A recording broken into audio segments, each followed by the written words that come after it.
میرے دوستو، مسجد نبوی کی تعمیر مدینہ میں کوئی ایسی جگہ نہیں تھی جہاں مسلمان باجماعت نماز پڑھ سکیں۔ اس لیے مسجد نبوی کی تعمیر نہایت ضروری تھی۔ حضور صلی اللہ علیہ وسلم کے قیام گاہ کے قریب ہی بنو النجار کا ایک باغ تھا۔ آپ صلی اللہ علیہ وسلم نے مسجد تعمیر کرنے کے لیے اس باغ کو قیمت دے کر خریدنا چاہا۔ ان لوگوں نے یہ کہا کہ یا رسول اللہ صلی اللہ علیہ وسلم، ہم خدا ہی سے اس کی قیمت یعنی اجر و ثواب لیں گے۔ مفت میں زمین مسجد کی تعمیر کے لیے پیش کر دی، لیکن چونکہ یہ زمین اصل میں 2 یتیموں کی تھی، آپ صلی اللہ علیہ وسلم نے ان دونوں یتیم بچوں کو بلا بھیجا۔ ان یتیم بچوں نے بھی زمین مسجد کے لیے نظر کرنی چاہیے، مگر حضور صلی اللہ علیہ وسلم نے اس کو پسند نہیں فرمایا۔ اس لیے حضرت ابو بکر صدیق رضی اللہ تعالیٰ عنہ کے مال سے آپ نے اس کی قیمت ادا فرما دی۔ اس زمین میں چند درخت، کچھ خندرات اور کچھ مشرکوں کی قبریں تھیں۔ آپ نے درختوں کے کاٹنے اور مشرکین کی قبروں کو کھود کر پھینک دینے کا حکم دیا۔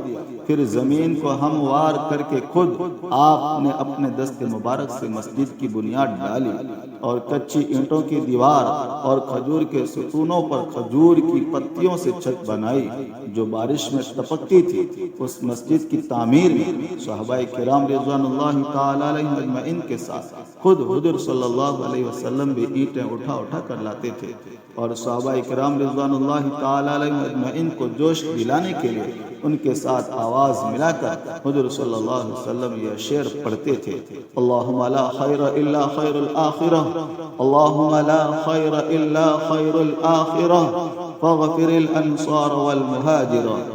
اے اللہ، بھلائی تو صرف آخرت ہی کی بھلائی ہے، لہذا اے اللہ تو انصار و مہاجرین کو بخش دے۔ اسی مسجد کا نام مسجد نبوی ہے۔ یہ مسجد ہر قسم کی دنیاوی تکلیفات سے پاک اور اسلام کی سادگی کی سچی اور صحیح تصویر تھی۔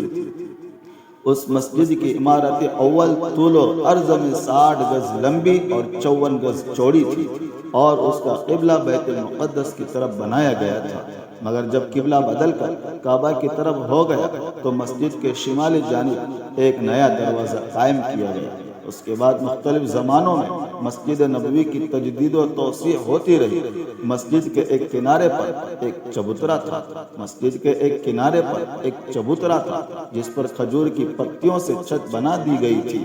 اسی چبوترا کا نام صفہ ہے، جو صحابہ کرام رضوان اللہ تعالی علیہم اجمعین گھر بار نہیں رکھتے تھے، وہ اسی چبوترے پر سوتے بیٹھتے تھے، اور یہی لوگ اصحاب صفہ کہلاتے ہیں۔